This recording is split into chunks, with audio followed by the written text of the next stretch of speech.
Hello दोस्तों, हमारे YouTube channel में आपका स्वागत है। दोस्तों, आज का वीडियो कुछ खास होने वाला है क्योंकि आज हम बहुत ही महत्वपूर्ण ऑब्जेक्टिव प्रश्न लेकर आए हैं। तो वीडियो को लास्ट तक जरूर देखिएगा।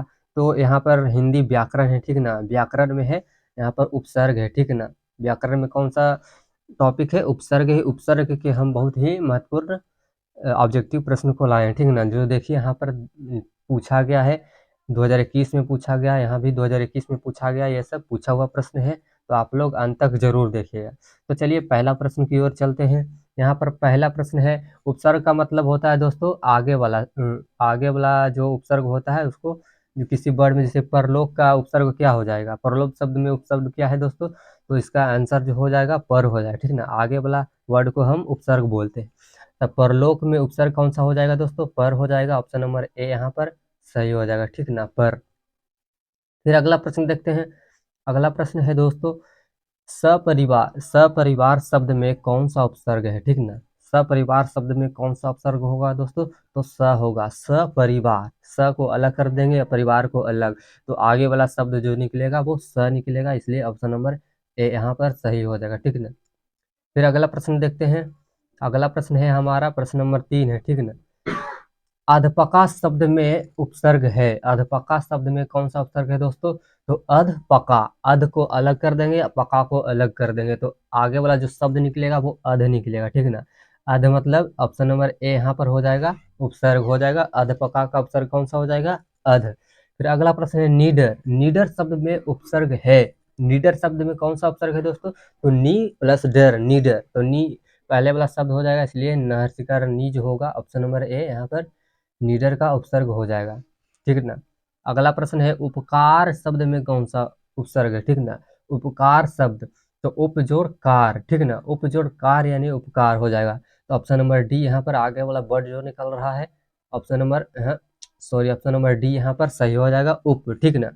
फिर अगला प्रश्न है, पर्यवेक्षक में उपसर्ग होगा। पर्यवेक्षक में कौन सा उपसर्ग होगा दोस्तों? तो परी, परी हो जाएगा यहाँ पर, ऑप्शन नंबर ए यहाँ हो जाएगा, ऑप्शन नंबर ए यहाँ सही हो जाएगा, ठीक ना।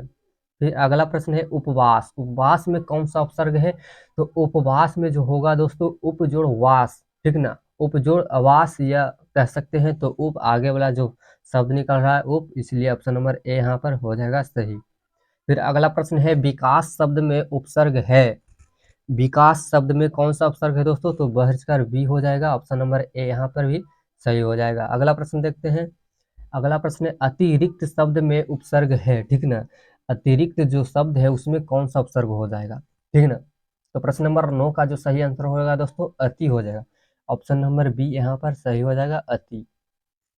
अगला प्रश्न है, निवास शब्द में कौन सा उपसर्ग है? तो निवास में हो जाएगा नी, ठीक ना। नी हो जाएगा, ऑप्शन नंबर डी यहाँ पर देख रहे हैं। अगर आपको आता है दोस्तों तो आप कमेंट कर सकते हैं।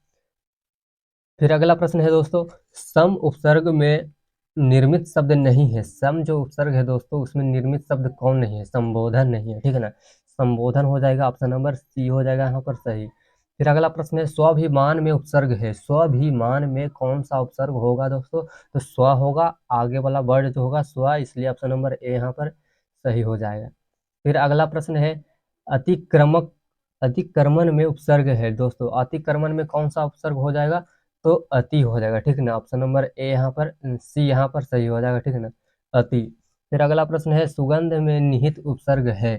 सुगंध में निहित उपसर्ग कौन सा हो जाएगा दोस्तों?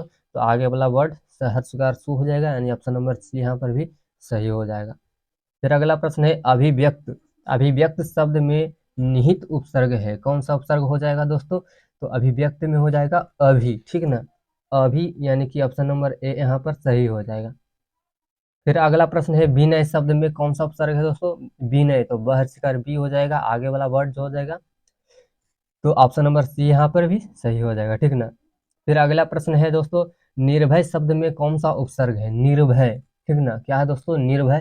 तो निर, यहाँ पर आधार रा जो है ऊपर में दोस्तों, इसलिए नी और आधार रा निर हो जाएगा, ठीक ना। अगला शब्द जो हो जाएगा दोस्तों निर, तो ऑप्शन नंबर ए यहाँ पर सही हो जाएगा। फिर है उद्भव। उद्भव शब्द में जो निहित उपसर्ग है वो कौन सा है, ठीक ना। उद्भव में उद हो जाएगा, ठीक ना। उद, ऑप्शन नंबर ए यहाँ पर सही हो जाएगा। फिर अगला प्रश्न देखते हैं दोस्तों। अगला प्रश्न है, अवलंब, अवलंब शब्द में निहित उपसर्ग कौन सा है, ठीक ना। अवलंब शब्द में कौन सा निहित उपसर्ग है दोस्तों, तो अब हो जाएगा ऑप्शन नंबर बी यहाँ पर सही हो जाएगा, ठीक ना। अब फिर अगला प्रश्न है, अपकर्म शब्द में निहित उपसर्ग है, तो अप हो जाएगा ऑप्शन नंबर ए यहाँ पर सही हो जाएगा, ठीक ना। फिर अगला प्रश्न है, उद्घाटन शब्द में निहित उपसर्ग है, उद्घाटन, ठीक ना। उद उद्घाटन शब्द में कौन सा निहित उपसर्ग हो जाएगा दोस्तों, उद हो जाएगा, ऑप्शन नंबर ए यहाँ पर सही हो जाएगा। फिर अगला प्रश्न है दोस्तों, प्रख्यात में प्रयुक्त उपसर्ग है, प्रख्यात में कौन सा उपसर्ग हो जाएगा दोस्तों, तो प्र हो जाएगा, ठीक ना। प्रख्यात में प्र हो जाएगा, ऑप्शन नंबर ए यहाँ पर सही हो जाएगा इसका। फिर अगला प्रश्न है, प्रत्युत्पन्नित, ठीक ना।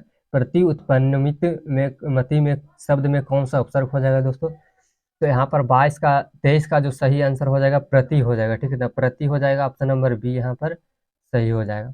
फिर अगला प्रश्न देखते हैं, भर पेट में कौन सा उपसर्ग हो जाएगा, भर पेट में भर हो जाएगा। फिर अगला प्रश्न है दोस्तों, पुरातन में कौन सा उपसर्ग हो जाएगा, तो पूर हो जाएगा, ठीक ना। पूर, ऑप्शन नंबर बी यहाँ पर सही हो जाएगा, ठीक ना। फिर अगला प्रश्न है, अज्ञान में कौन सा उपसर्ग होगा दोस्तों, अज्ञान, ठीक ना। अज्ञान यानी कि आगे हो रहा है, इसलिए आगे का लेटर जो होगा जाएगा इसलिए सी इसका सही आंसर हो जाएगा, ठीक ना। अगला प्रश्न है, किस शब्द में उपसर्ग नहीं है, किस शब्द में उपसर्ग नहीं है दोस्तों, तो ओढ़ना में उपसर्ग है नहीं है, ठीक ना। ओढ़ना में उपसर्ग नहीं है, ऑप्शन नंबर डी यहाँ पर सही हो जाएगा।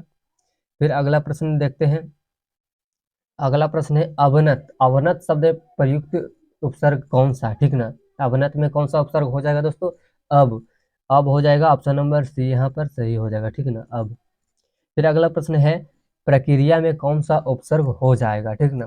प्रक्रिया में कौन सा उपसर्ग होगा दोस्तों, तो प्र हो जाएगा आगे का, प्रक्रिया, तो प्र हो जाएगा आगे का उपसर्ग, इसलिए ऑप्शन नंबर बी यहाँ पर सही हो जाएगा। अगला प्रश्न देखते हैं, परामर्श में कौन सा उपसर्ग है, परामर्श, परामर्श में कौन सा उपसर्ग हो जाएगा दोस्तों, तो परा हो जाएगा, परा, ऑप्शन नंबर ए यहाँ पर सही हो जाएगा, ठीक ना, परा, तो ऑप्शन नंबर ए यहाँ पर सही मारेगा। फिर अगला प्रश्न देखते हैं दोस्तों, अगला प्रश्न नहीं है, यहाँ पर लास्ट मेरा प्रश्न है। तो दोस्तों आपको वीडियो पसंद आया होगा तो वीडियो को लाइक कर दीजिएगा, ठीक ना। वीडियो को क्या कर दीजिएगा, लाइक, और चैनल पर नए हैं तो चैनल को सब्सक्राइब कर दीजिएगा, ताकि आपको इसी तरह की महत्वपूर्ण वीडियो मिलता रहेगा, ठीक ना। तो चलिए अगले वीडियो में मिलते हैं, तब तक के लिए धन्यवाद।